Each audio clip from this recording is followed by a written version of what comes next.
मसीह खुदावंद के बहुत ही बबरकत और जलाली नाम में आप सबकी सलामती हो। जैसा कि मेरे अज़ीज़ों, इन दिनों में हम लोग एक सीरियल शुरू की है, इमसाल छठा बाब उसकी 16 से 19 आयत, जिसमें लिखा है कि 6 बल्कि 7 ऐसी चीज़ें हैं जिनसे खुदावंद को कराहियत है। 5 चीज़ों के बारे में हम लोग सीख चुके हैं। आज छठा पॉइंट उसको हम डिस्कस करेंगे, और जो छठा पॉइंट है वो है झूठा गवाह, मतलब जो द्रोह गोई करता है। आज हम उसके ताल्लुक से सीखेंगे। जैसे पांचों पॉइंट हमने देखे कि वो सभी के सभी जो हैं वो नफ़रत अंगेज़ हैं, और उसके बाद आज हम छठा पॉइंट देख रहे हैं तो ये भी इंतहाई एक ख़तरनाक और नफ़रत अंगेज़ ये कदम है, झूठा गवाह।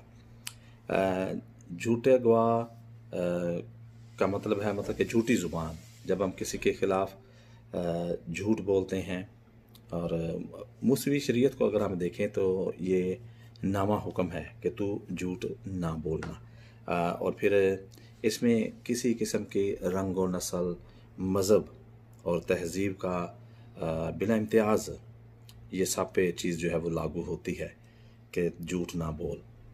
और फिर हम देखते हैं कि नेक सामरी की मिसाल हमारे सामने है। वहाँ पर नेक सामरी ने किस तौर से उस शख्स की मदद की है और उसको उस जगह तक पहुँचाया जहाँ तक जाकर उसके दुखों का अजाला और मरहम पट्टी जो है वो करवाई जा सकती थी। आज हमें भी ज़रूरत है कि हम भी एक दूसरे के लिए इसी तरह हमतनगोश रहें, एक दूसरे की मदद के लिए अपने आप को तैयार रहें। और ख़ास तौर पे लूका की इंजील 10वां बाब और उसकी 27वीं आयत को जब हम पढ़ते हैं तो लिखा है कि तू खुदावंद अपने खुदा से अपने सारे दिल, अपनी सारी जान और अपनी सारी ताकत और अपनी सारी अकल से मोहब्बत रख, और अपने पड़ोसी से अपने बराबर मोहब्बत रख। पड़ोसी से मोहब्बत का सबूत हम इसी से दे सकते हैं कि उसके ख़िलाफ़ कोई झूठी गवाही जो है वो हम ना दी जाए। और पड़ोसी से मोहब्बत करने में हमें ये बड़ा हुक्म जो है वो दिया गया है। और मैं समझता हूँ कि ये अमल, मोहब्बत करने का अमल, ये कुर्बानियों से बढ़कर है जब हम अपने पड़ोसी से मोहब्बत का इजहार करते हैं। और फिर इसके साथ साथ हम पौलुस रसूल का ख़त रोमियो की कलीसिया के नाम उसका 13वां बाब और उसकी 8वीं से 10वीं आयत को जब हम देखते हैं तो लिखा है आपस की मोहब्बत के सिवा किसी चीज़ में किसी के कर्जदार ना हो, क्योंकि जो एक दूसरे से मोहब्बत रखता है उसने शरीयत पर अमल किया। शरीयत हमें इस बात का हुक्म देती है कि हम मोहब्बत करें एक दूसरे से। जब हम मोहब्बत करते हैं तो इससे मुराद ये है कि हम शरीयत की तामील करते हैं, शरीयत का जो हुक्म है उसको हम मान रहे हैं। झूठ बोलना, झूठी गवाही देना, ये दोनों एक ही लफ्ज़ हैं। और शरीयत में लिखा है कि तू झूठी बात ना फैलाना। झूठी बात फैलाने से भी हमें मना किया गया है, क्योंकि झूठे गवाह का साथ देना, क्योंकि झूठ बेगुनाह और सादक जो है उसके कत्ल का सबब भी बन जाता है। सो हमें इस बात का बड़ा ख्याल करना है। अखबार 19वां बाब उसकी जब 11वीं आयत को देखें तो वहाँ पर लिखा है एक दूसरे से झूठ ना बोलना, इस चीज़ से हमें मना किया गया। इसी तरह इफ्सी 4था बाब उसकी 25वीं आयत को जब हम देखते तो लिखा है पास झूठ बोलना, झूठ मतलब कि हर शख्स अपने पड़ोसी से सच बोले। झूठ को हमने तरजीह नहीं देनी, झूठ को हमने नहीं फैलाना, ख़ास तौर पे अपने पड़ोसी के ख़िलाफ़। झूठ मैं समझता हूँ एक बड़ा ही गंदा और घिनौना लिबास है, और इसे फौरी तौर पर हमें उतारने की ज़रूरत है, तब्दील करने की ज़रूरत है अपने आप को। कुलसियों 3रा बाब उसकी 9वीं और 10वीं आयत को जब हम पढ़ते हैं तो लिखा है कि एक दूसरे से झूठ ना बोलो। क्या आज हमने अपनी पुरानी इंसानियत को उतारा है, तरक किया है या कि नहीं? आज हमें ज़रूरत है नया लिबास, साफ़ सुथरा लिबास जो है वो हमें खुदावंद से मांगने की ज़रूरत है। फिर ही हम अपने आप को, अपनी ज़िंदगी को बेहतर तौर से जो है गुजार सकते हैं। क्योंकि झूठ जो है उसको छोड़कर सच्चाई की तरफ जाना बड़ा ही ज़रूरी है आज के दौर में। और इसके साथ साथ हम देखते हैं कलाम पाक में भी लिखा है कि और तुम सच्चाई से वाकिफ़ होगे और सच्चाई तुम्हें आज़ाद करेगी। सच्चाई के बारे में जानना हमारे लिए बड़ा ज़रूरी है। और झूठ बोलना एक बददियानती है। आप किसी के ख़िलाफ़ जब बोलते हैं तो एक बददियानती करते हैं, मतलब कि हमारा दीन जो है वो हमें इस बात की इजाज़त नहीं देता। फिर हम धोखा देते हैं, इस तरह झूठ बोलकर एक दूसरे को फ़रेब देते हैं। झूठी गवाही, कलाम पाक में लिखा है कि झूठी गवाही जो है उससे शरीर सादिक पर हमला जो है वो करता है।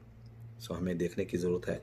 इमसाल 25वां बाब और उसकी 18वीं आयत को जब हम पढ़ते हैं तो लिखा है कि जो हमसाये के ख़िलाफ़ झूठी गवाही देता है वो तलवार और तेज़ तीर है। हम अक्सर ऐसे तेज़ तीर जो हैं वो चलाते रहते हैं और दूसरों की ज़िंदगी की परवाह हम नहीं करते। फिर इस तरह कलाम पाक में लिखा है कि झूठा गवाह जो है वो बेसज़ा नहीं छूटेगा। हमें फ़िक्र करना है और इस बात को रोकना है। और लिखा है कि वो रिहाई ना पाएगा और झूठा गवाह जो है वो हलाक हो जाएगा। हमें हलाकत से अपने आप को बचाना है। तमाम बेईमानों, घिनौने जो लोग हैं, जो हरामकारियाँ, जादूगर, बुत परस्त और सब झूठे लोगों के लिए एक ही जगह मुकर्रर की गई है और वह है आग। ऐसी वो झील है जिसमें आग ही आग है। गंधक के साथ आग जो है उसको दहकाया गया है ताकि वो कभी ख़त्म ना हो। और कलाम पाक में बड़े सख्त अल्फाज जो हैं ऐसे लोगों के लिए लिखे गए हैं। लिखा है कि कुत्ते और जादूगर और हरामकार और खूनी और बुत परस्त और झूठी बात का हर एक पसंद करने वाला और घड़ने वाला बाहर रहेगा। बाहर से मुराद दोज़ख में जाएगा जहाँ पर आग ही आग होगी। वहाँ पर रोना, तड़पना, दांतों का पीसना होगा। और झूठ बोलना मेरे अज़ीज़ों उतना ही बड़ा संगीन जुर्म है जितना बड़े बड़े दूसरे गुनाह हैं। सो इसलिए हमें गुनाह से अपने आप को बचाने की ज़रूरत है। याद रखें झूठ जो है ये भी गुनाह अज़ीम है दूसरे गुनाहों की तरह, और खुदावंद इसकी बर्दाश्त जो है वो नहीं करते। जैसे अभी शुरू की आयत में अगर हम पढ़ें इमसाल 6 बाब में तो लिखा है कि 6 बल्कि 7 बातें हैं जिनसे मुझे कराहियत है। खुदा इन बातों को पसंद नहीं करते। और झूठ बोलने की बेशुमार मिसालें हमें कलाम पाक में मिलती हैं और उनका अंजाम भी हम जानते हैं। पतरस ने झूठ बोला, इनकार किया खुदावंद का, और हम देखते हैं कि उसने कसम खाई, यहाँ तक कि लानत भी उसने खाई अपने लिए और कहा कि जिसका तुम जिक्र करते हो मैं उसको नहीं जानता। पतरस ने सिर्फ अपने बचाव के लिए ये अल्फाज वहाँ पर इस्तेमाल किए हैं। ये एक सफ़ेद झूठ था। उसने कस्में खाई और कहा कि मैं उस आदमी को नहीं जानता। हालांकि इतना खूबसूरत वक्त, इतनी खूबसूरत रफ़ाकत में रहते हुए उसने वक्त को गुजारा था।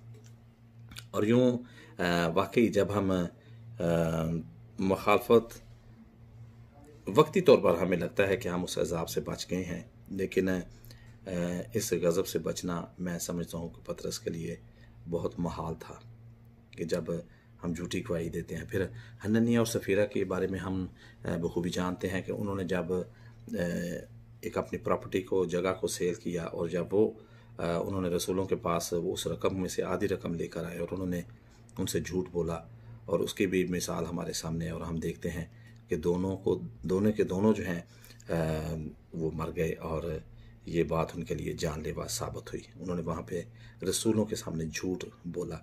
फिर जिहाज़ी के बारे में हम जानते हैं कि जो नुमान उसका नौकर जो था, अलीशा का नौकर जिहाज़ी, और हम देखते हैं कि उसने नुमान के पास, जब वो एलिशा के पास से होकर वापस गया तो उसने जाके उससे मालो सबाब लेने की कोशिश की और उसने उससे सोना, चांदी, कपड़े, इस तरह का सामान ले लिया। और वापस आकर अलीशा ने जब उससे पूछा कि जहाज़ी तू कहाँ था, उसने कहा मैं इधर ही था।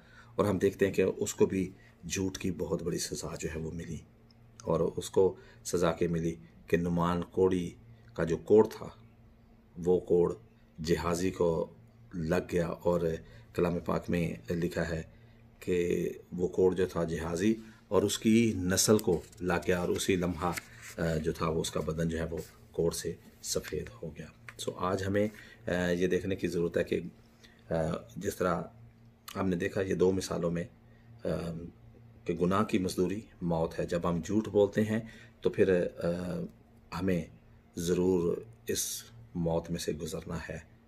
और बेशक हम सब ने मरना है, लेकिन हर एक के मरने का अंदाज़ जो है वो अलग अलग है।